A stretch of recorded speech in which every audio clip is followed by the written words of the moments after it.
Bagaimana seorang pelayan sejati bertindak? Yang pertama, pelayan yang sejati itu siap melayani. Nah, dalam 2 Timotius pasal 2 ayat 4 digambarkan seorang pelayan yang siap melayani seperti prajurit. Ya, seorang prajurit yang sedang berjuang tidak mau memusingkan dirinya dengan soal-soal penghidupannya, supaya dengan demikian ia berkenan kepada komandannya. Maka jika kita hanya melayani apabila waktunya nyaman untuk diri kita, maka dikatakan kita bukanlah seorang pelayan sejati. Pelayan yang sejati melakukan apa yang diperlukan walaupun situasinya tidak nyaman. Prinsip yang kedua, tindakan yang kedua, bagaimana pelayan sejati bertindak? Pelayan sejati harus memperhatikan kebutuhan. Ya, pelayan itu selalu mencari-cari cara untuk menolong orang lain. Ya. Ketika mereka melihat suatu kebutuhan, mereka langsung mengambil kesempatan untuk memenuhi kebutuhan itu. Nah, ini sama dengan prinsip Alkitab dalam Galatia pasal 6 ayat 10. Karena itu, selama masih ada kesempatan bagi kita, marilah kita berbuat baik kepada semua orang, tetapi terutama kepada kawan-kawan kita seiman. Ini bahasanya sangat sederhana. Artinya, selagi ada kesempatan, itulah waktunya kita bertindak. Melayani. Dengan cara apa? Memperhatikan kebutuhan. Dan ini butuh kepekaan. Kita kehilangan banyak kesempatan karena kita tidak peka dan spontan terhadap situasi dan kondisi pelayanan kita. Kesempatan-kesempatan besar untuk melayani tidak pernah berlangsung lama. Ya. Ini dalam waktu sesaat itu momennya singkat. Dan kesempatan-kesempatan itu dalam melayani itu akan segera lewat. Bahkan tidak akan pernah kembali lagi kesempatan itu. Ketika kita dipercayakan oleh Tuhan untuk melayani, maka ada banyak kesempatan Tuhan berikan kepada kita. Ketika Tuhan membawa seseorang diperhadapkan kepada kita yang mempunyai kebutuhan, maka sebenarnya Tuhan sedang memberikan kesempatan kepada kita untuk bertumbuh dalam pelayanan. Makanya dikatakan dalam Amsal pasal 3 ayat 28, dinasihatkan kita oleh firman Tuhan, janganlah engkau berkata kepada sesamamu, pergilah dan kembalilah, besok akan kuberi. Sedangkan yang diminta itu ada padamu. Artinya, kesempatan itu tidak akan terulang. Ketika ada orang datang meminta pertolongan, maka di saat itu jugalah kita bertindak. Mengapa? Kalau kita suruh dia pergi dulu, baru balik besok, maka sudah tidak dibutuhkan lagi. Saudara, kita mungkin dapat memulai dengan melihat hal-hal yang kecil. Tugas-tugas kecil yang mungkin orang lain tidak mau melakukannya. Seorang pelayan sejati itu bertindak. Yang ketiga, pelayan sejati melakukan yang terbaik dengan apa yang mereka miliki. Ini luar biasa. Jadi tidak ada hitung-hitungan. Kalau saya sederhanakan kalimat ini, tidak perlu ada hitungan lagi. Apa yang dimiliki, itulah yang dikeluarkan. Saudara, potensi apa yang kita miliki? Shape apa yang kita miliki? Mari kita maksimalkan itu. Pelayan-pelayan tidak membuat alasan atau menunda-nunda atau menunggu situasi menjadi baik terlebih dahulu. Pelayan tidak pernah berkata suatu hari nanti atau kalau waktunya tepat. Tetapi mereka hanya melakukan apa yang harus dilakukan. Alkitab berkata dalam Pengkhotbah pasal 11 ayat 4 menasihatkan, jika engkau menunggu keadaan sempurna, engkau tidak akan pernah menyelesaikan apa-apa. Tuhan mengharapkan kita melakukan apa kita mampu dengan apa yang kita miliki, dimanapun kita berada. Pelayanan yang kurang dari sempurna selalu lebih baik dari maksud yang paling baik. Ini Saya mencoba memahami kalimat ini. Katakan, pelayanan yang kurang dari sempurna selalu lebih baik dari maksud yang paling baik. Artinya sesederhana apapun yang kita kerjakan, itu adalah yang paling baik yang bisa kita wujudkan.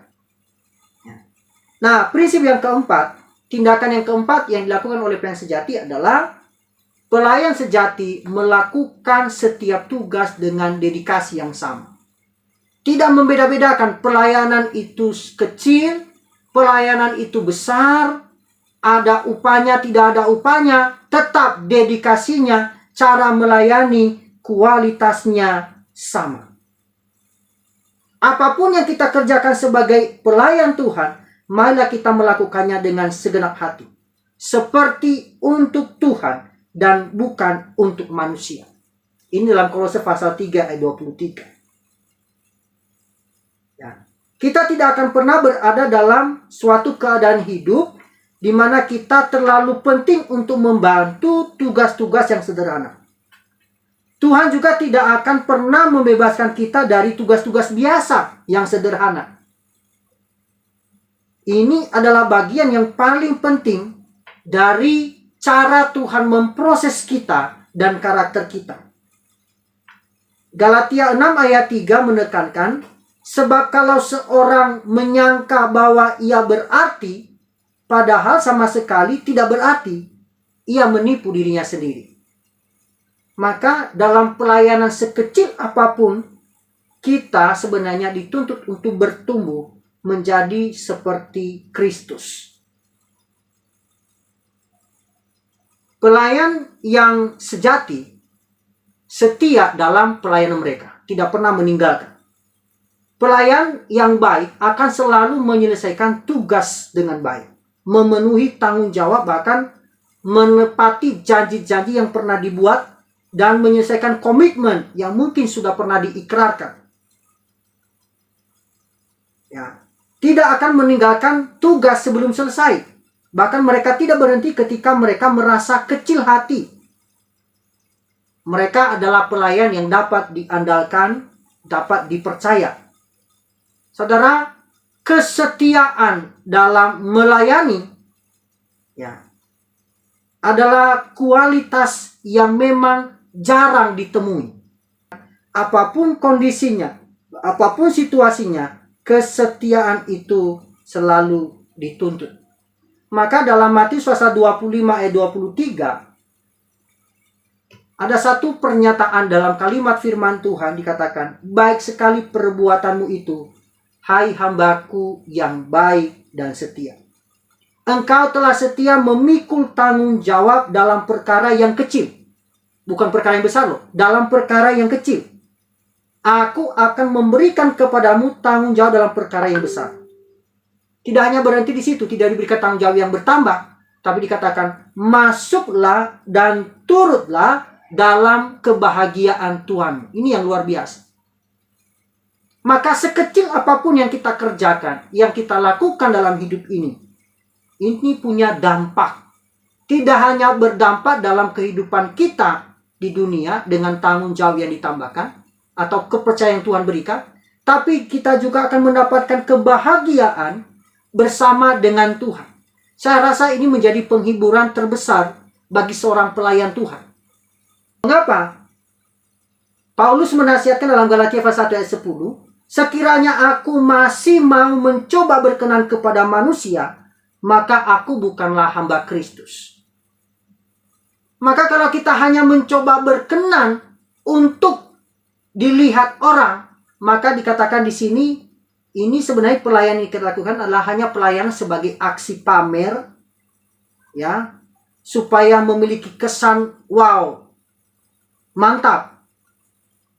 Tapi sebenarnya tidak untuk memuliakan Tuhan. Sebagai pelayan sejati akan bertindak menjaga sikap yang rendah hati. Nah, ini dia. Menjaga sikap yang rendah hati itu merupakan wujud nyata yang harus dimiliki oleh setiap orang. Sikap rendah hati ini tentu ditunjukkan dengan cara melayani Tuhan dengan baik. Dalam 1 Petrus pasal 5 ayat 5, pelayan itu tidak pernah mempromosikan diri, tetapi dalam 1 Petrus itu dikatakan bahwa mengenakan baju kerendahan hati untuk melayani satu sama lain. Maka seorang yang pelayan sejati harus menjaga sikap yang rendah hati. Ya. Paulus menyikapan satu jenis pelayanan yang kelihatan rohani tetapi sebenarnya hanyalah kemunafikan. Hanya untuk pamer. Maka kita harus mengingat bahwa sekiranya aku masih mau mencoba berkenan kepada manusia, maka aku bukanlah hamba Kristus. Mengapa? Kita mencoba membanggakan diri. Nah, sayang, dalam 1 Korintus pasal 15 ayat 58 dikatakan, karena itu saudara yang kekasih, berdirilah teguh, jangan goyah, dan giatlah selalu dalam pekerjaan Tuhan. Sebab kamu tahu bahwa dalam Tuhan, persekutuanmu dengan Tuhan itu jerih payahmu tidak sia-sia. Bahkan pelayanan yang paling kecil pun itu tetap diperhatikan oleh Tuhan. Dan itu punya atau memiliki upah. Maka Matius pasal 10 ayat 42, nasihat Yesus kepada kita melalui pendalaman Alkitab malam hari ini sebagai ayat penutup.